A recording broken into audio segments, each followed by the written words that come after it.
My ex-wife left me for her coworker, but now she and her new wife want to adopt my son, and their real plan? Hi all, throwaway because my friends are not completely aware of this current situation. I, 35M, was married to my ex-wife, 34F, for 7 years. 2 years ago my ex-wife came out as lesbian. This came as a complete shock to me. She and her partner were co-workers who had an affair since she joined the company a year before our divorce. We have a son together, 8M. This came as a complete shock to me. I was heartbroken and devastated. I felt betrayed as I had spent 7 years of my life with this woman and it all felt like a lie now. When I confronted her, she told me that she had to live her truth and that she tried to suppress her identity because she didn't come to terms with it till she met her partner. When I asked whether she loved me, she told me that while she loves me, it's different than how she loved her new partner. This broke my heart even further. The divorce was quick as she did not want anything from me and we agreed to a 50-50 split of custody, but I decided to go no contact with her and handled the custody transfer process through my sister, 27F, whom I moved in with after the divorce. I sold the house and we mutually agreed that the excess money from the sale will be in a college fund for our son in the future. I could not bear to stay in that house anymore as it kept reminding me of her betrayal. For context, she introduced her partner as her work friend and I believed her. I had no reason to suspect anything and they had several girls' nights, but I figured that they were probably using these as cover for the affair. For 6 months I was in a depressive state because I didn't know where I went wrong. But this is one of those scenarios that anything I would have done wouldn't have been able to make it better.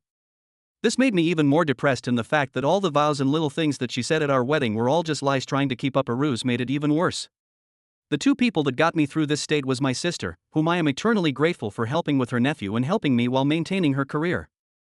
The other person that got me through this was my college ex-girlfriend. Around 4 months after the divorce we reconnected at a reunion and she really helped through the worst of it as a friend. Around a year after the divorce, we started officially dating and I introduced her to my son. During all this time my ex's partner had been having limited interactions with my son. This was not because of me saying anything, but my ex-wife wanted him to adjust to his new reality. My son is in that weird age that he understands what's going on, but he doesn't really understand what's actually going on. If you know, you know. He understands that mommy has a girlfriend and that me and his mom are not together anymore. I'm pretty happy considering we didn't really talk to him about the LGBTQ+ stuff because we had decided that we can talk about this when he's a bit older, but I'm happy that he's come to terms with the divorce. Around 8 months ago, my ex said that she was officially moving in with her partner and that she was engaged.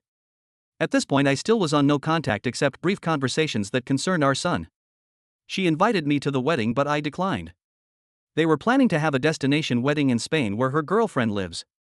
She wanted to take our son to the wedding and he would have to miss school for a week since she wanted him to meet her girlfriend's family as well. I told her that missing school for a week does not make sense and that she should plan her wedding when he has vacation since she doesn't have a fixed date yet. She argued that most likely they won't have a date that will align with his vacations and that they are getting married as soon as possible. I relented and agreed since I didn't want to interact with her anymore and it was well within her rights to have her son at her wedding. The problem started when my son came back after the wedding. He was supposed to stay with me since we have a flexible week in week out custody arrangement. She wanted to take my son on her honeymoon so that he has a chance to bond with his new stepmother. I told her that she had already had 2 weeks with him since she had custody for a week before the wedding and that I wanted to spend some father-son time with him. I told her that it well within my rights and that she should go spend some time with her new wife. She argued that since our son's interactions with her partner were limited because of her busy schedule, that this was a great opportunity for them to bond. I told her that she had 2 weeks for him to get to know her partner. She said that they were busy with the wedding and did not have time. I told her that I had taken vacation days for us to go to a motorcycle expo and build a Lego set, 2 things that my son absolutely loves. She kept arguing and I finally told her that the custody was placed for a reason and that's the one thing I will not negotiate on. She got angry at me and left. Me and my son had a great experience. I even got him one of those kid-sized motorcycles since he liked them so much. Over the next few weeks we returned back to our week-in/week-out routine. One day I find that my ex posted a photo shoot of them and my son under a caption of #lesbianmummies. I thought that it was post and it probably meant nothing, but it was showing them as a family and something about that did not sit right with me. When I got my son for the week I asked him that if his mom was saying anything to him. He relented a bit but told me that his mother had been trying to convince him to call her partner his mom. This was a shock to me as I never expected my ex to do this. Then again, I've been wrong about these things before. I asked him if that's something he wanted and he told me that he is much more comfortable calling her by her first name and that he feels weird with calling 2 people mom. I told him it's okay and that he shouldn't feel pressured to do anything. I called my ex and asked her to meet up because this was serious and I wanted to discuss this. I confronted her about this and she told me that since her and her partner were married, it's only natural for our son to have two moms now. I told her that it's not okay for her to try and convince him into calling her partner his mom because she is not his mother, she doesn't have an active parenting role in his life, and that any major parenting decisions require the two of us. She tried making an argument that since me and my girlfriend were becoming serious now and that eventually I might want him to start calling her mom. I told her even if we become serious I won't try and convince our son to start calling her mom, because he already has two parents and he doesn't need more. Then she dropped the bombshell on me. She told me that she and her partner were hoping that eventually down the line they can file for adoption. I'll still be able to visit and see my son, but she wanted her and her wife to have legal guardianship because they wanted to build a new family with them. I told her absolutely not and that our partners have no say in our kids' lives. She accused me of being homophobic for denying her the right to a complete family, and I told her while her life is her choice, our son's life has to be a thing that we decide ourselves. I ended the conversation there and told my son to tell me if her mother tries to force him to do anything that he doesn't want to do. 3 weeks later I found out that my ex had enrolled him in Spanish lessons that he told me that he hated doing. For context, my ex is Latin and her partner is Spanish, so they are more comfortable talking to each other in Spanish. We made the decision to raise our son in English because it made sense at the time, as she speaks English better than Spanish and I don't speak any Spanish. When I discussed this, she told me that she would like her son to connect more to his heritage.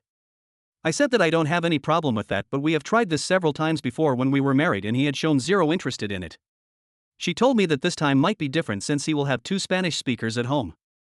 I told her that I am in all favor of bilingualism because two languages are always an advantage, especially for kids, but if he doesn't want to do it there is no reason to force him to do it, maybe try another language? She then accuses me of denying our son his roots and goes on a tirade of accusing me of denying our son his identity and coming back to me denying her right to a family. My girlfriend usually stays out of these matters, but she advised me to contact my lawyer and see what they can actually do. My lawyer told me that even if they send an adoption notice, I can contest it and it would take something exceptional like abandonment etc. for my contest to get rejected. My ex keeps posting our son as a part of her new family and it's honestly started to trigger me. 2 weeks ago I interacted for the first time with my ex's new wife after the divorce. She contacted me and asked to meet up. She told me that my ex had finally started to recover from the social trauma of coming out and building a new life with her and that I am now getting in the way of the happiness.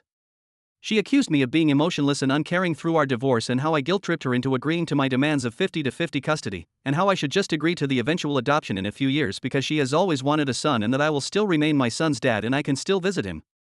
I told her that I don't care what her emotional state was during the divorce and that my demands were fair even to the most irrational person. I told her that if they want to create this image of perfect family, then they should have another kid that has no connection to me.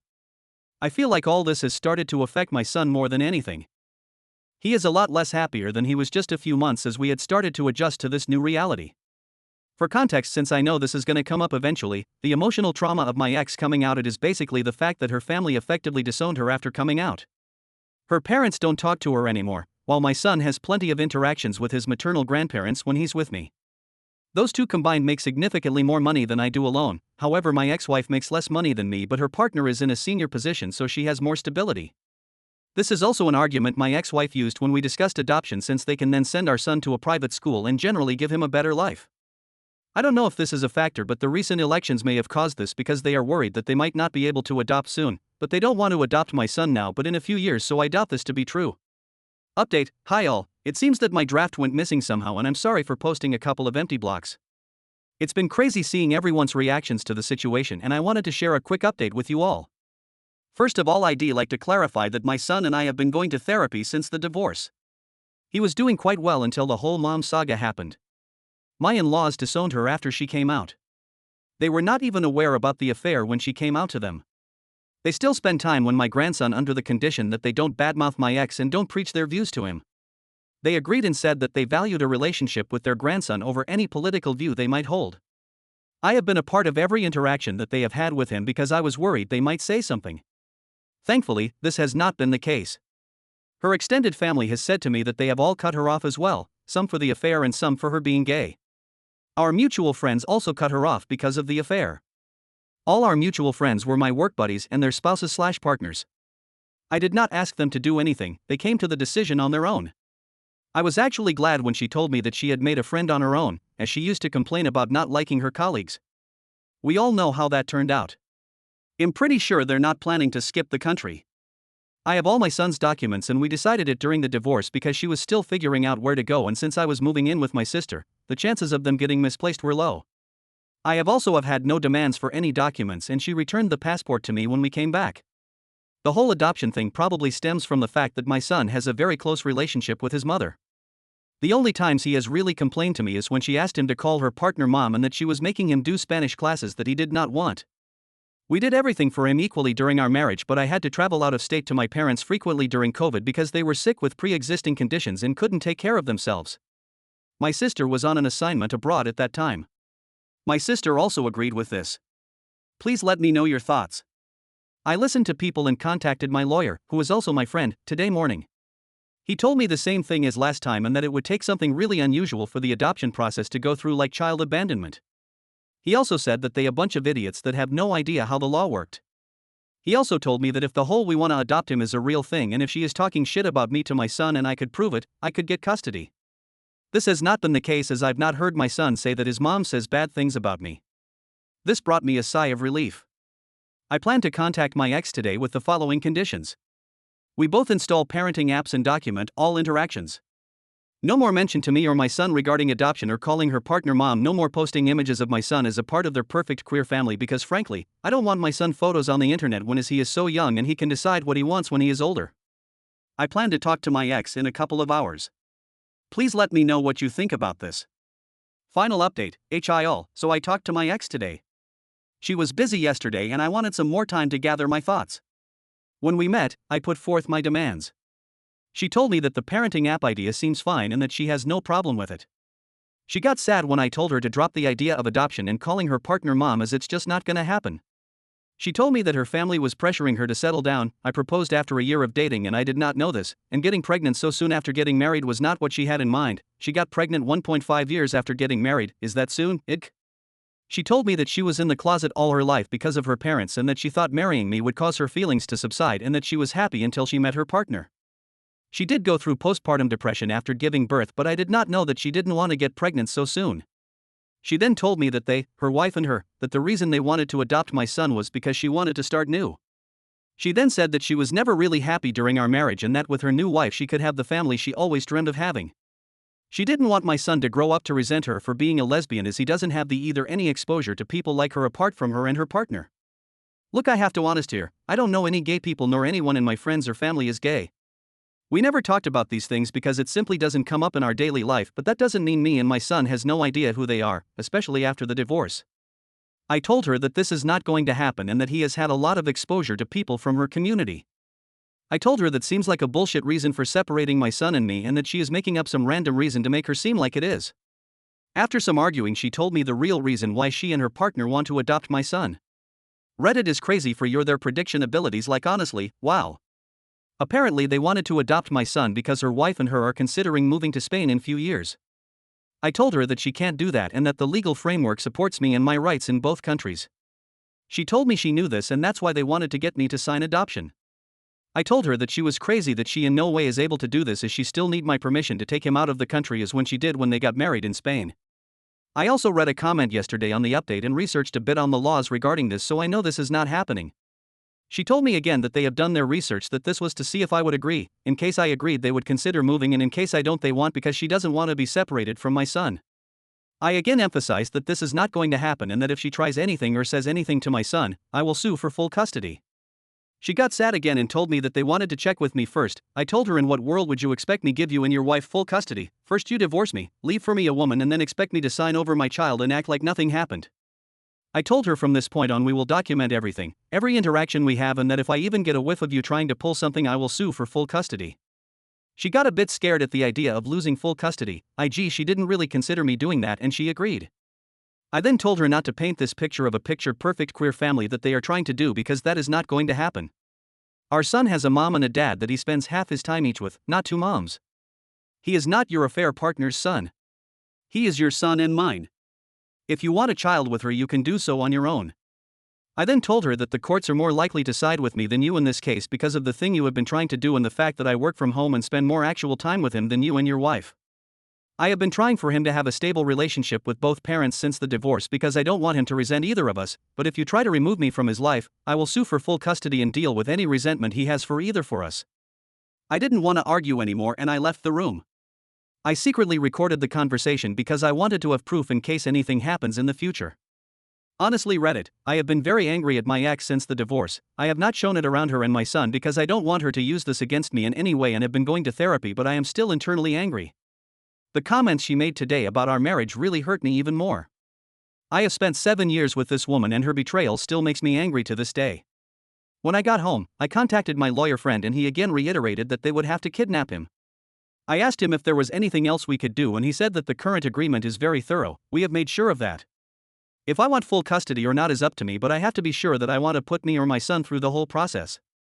I don't want my son to grow up without either of his parents, as that is just not healthy for him.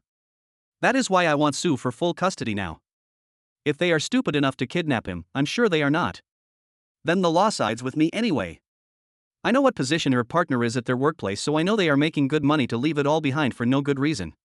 As for the passport thing, I have all his documents and all things such as notifying travel, hospital visits, and others are already in the signed custody agreement. We already have a legal framework for all this. I am not going to sue for full custody now because I don't want that for my son. My ex-wife is still good mother and loves him and he enjoys spending time with her, plus my son is the type of person to openly voice out what he doesn't find okay to me, so I will know if they continue any of their nonsense. On a more positive note, y'all, I'm not against Spanish lessons, but he doesn't like them. I was just suggesting that he try some language he like. There are other languages out there. I didn't say it to my ex then, but now I know that she was trying for him to learn Spanish because of the Spain thing. Thank you to everyone for their support, really helped me with understanding the problem. Holy shit though, I didn't even consider her considering moving to Spain until I read the comments. Y'all are great at this.